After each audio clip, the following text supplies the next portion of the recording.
The day I became the most despised man in Willow Creek Estates was also the day I realized I held all the cards.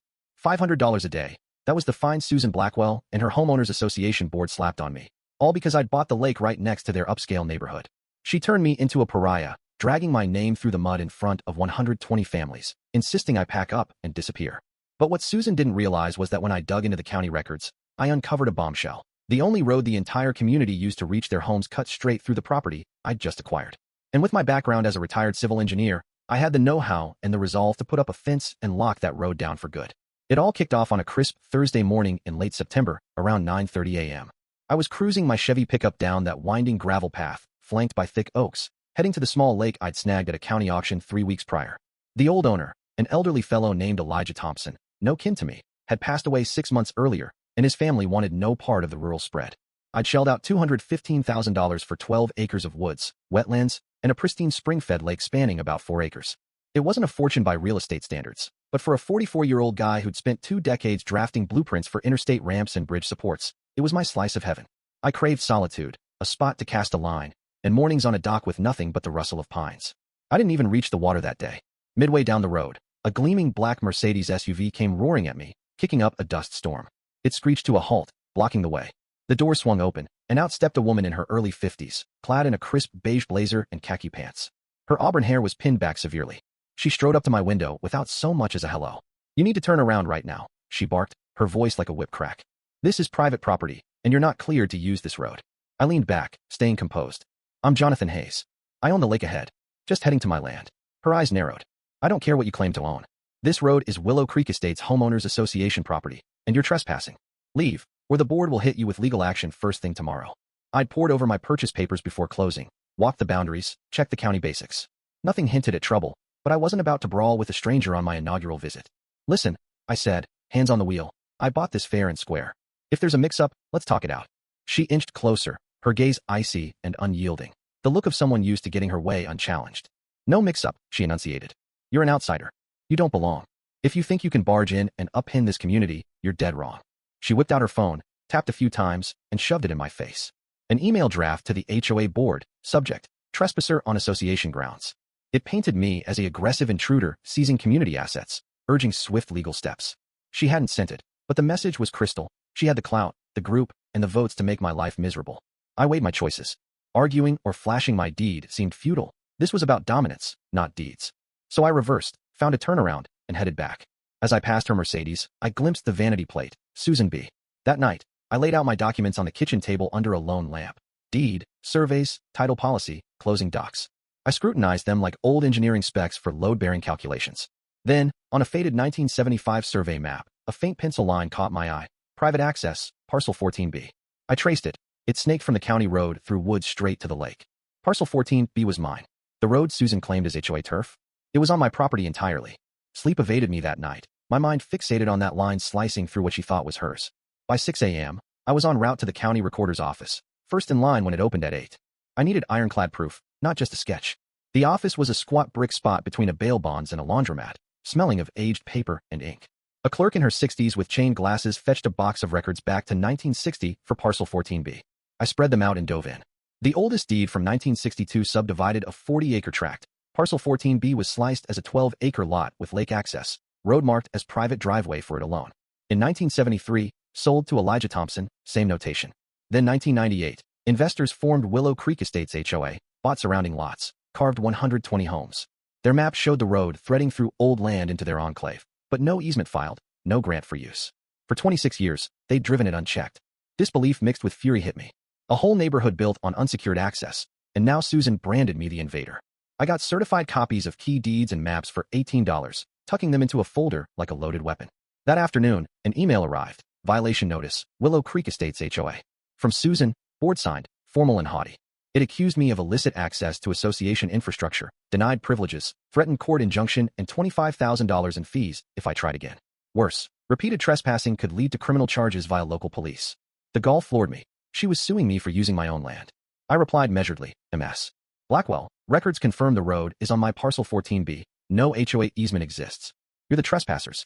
Happy to meet, but base talks on facts, not threats. Her retort came fast. Baseless claims. Our counsel will handle. No further contact. Stonewalling. Fine. I called David Lawson, a real estate lawyer from past projects. Sharp, no nonsense. I briefed him. He requested docs. 2 days, he said. If true, short fight, but prepare for backlash. Folks hate admitting 26 years of error. David called back amused. No easement, zilch. You could close it tomorrow. But expect claims of adverse possession or necessity. They won't stick, but it'll cost. Advise, send cease and desist, offer easement negotiation. If no, you hold high ground. I agreed. He drafted it. The 3-page letter cited history, demanded acknowledgement, gave 14 days.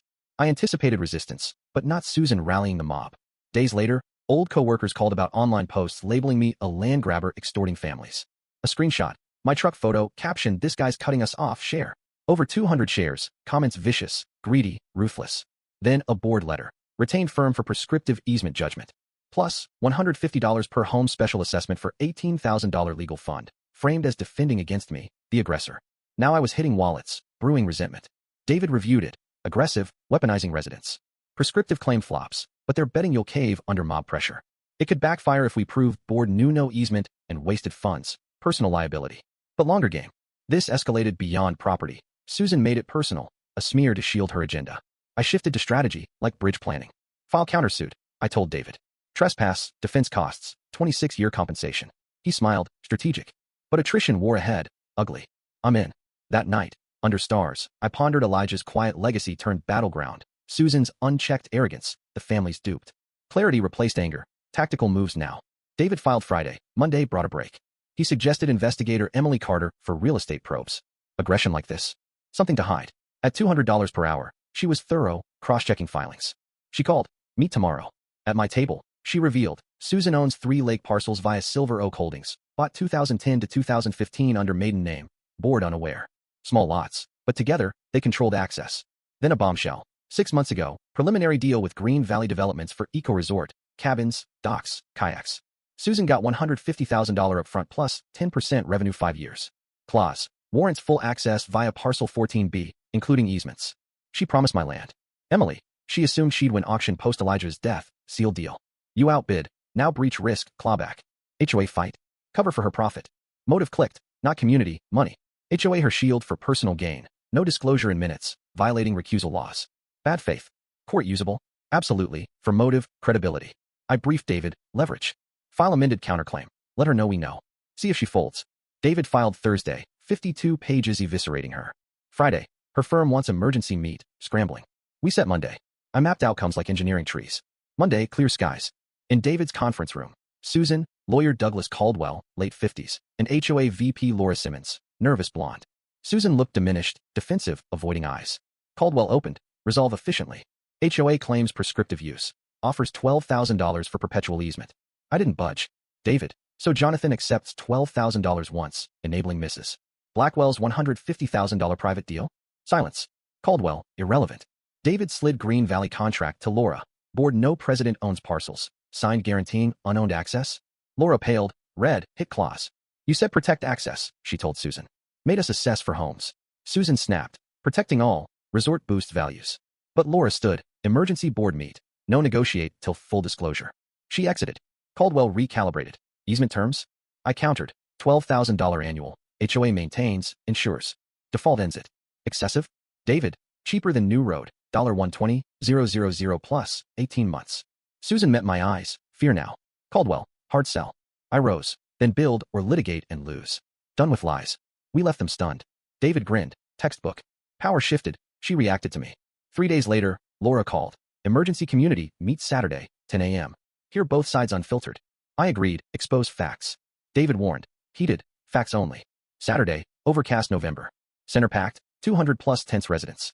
Laura opened. Dispute overrode. New info changes view. Board uninformed on action vote. Transparency now. I presented. Bought legally. Susan blocked. Threatened. Records. No easement since 1975. You've used privately. But real driver? Projected contract. Susan's $150,000 deal promising my land. Room froze, then murmured. Man, whole fight her deal. Yes, undisclosed. Assessment funded her interest. Susan rose. Contract benefited all. Jobs, values. He ruined it. Laura. No disclosure. Fiduciary breach. Susan scanned room. No support. Sat defeated. I offered. Easement $12,000 per year. $9/month/house. Cheaper than alternatives. Woman, why pay? My right. Covers costs. Man from smears. Accept. Boot Susan. Votes. Easement passes 98 to 15. Removal 103 to 8. Susan gathered things, walked out silent. Clapping followed, relief. Outside, sun broke, relief washed me. Week after, quiet. David, new board auditing Carinera finances. Thursday, meet to finalize. Audit, $22,000 to consultants for her parcels, $6,000 routed privately, $28,000 misappropriated. Pursue reimbursement, report DA. Green Valley sued. She settled, sold parcel for $7,000 damages. 2 weeks later, audit meet, troubling findings confirmed. Civil suits, no criminal, unethical, not threshold. Susan ruined, selling out, moving. I apologize to, unfair treatment, easement ready. Shook hands, appreciate, lesson learned. David's final, DA declined prosecution, civil fraud. She's exiled. I porch-gazed lake, peaceful.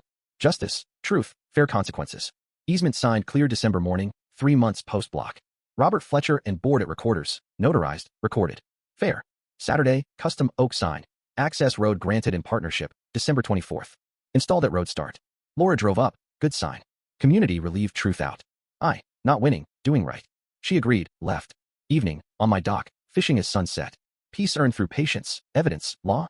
If this tale struck a chord, especially on themes of injustice and how far people go to protect power, sometimes bordering on emotional violence, share your thoughts in the comments. Have you faced similar HOA overreach or personal vendettas masking greed? Take a stand.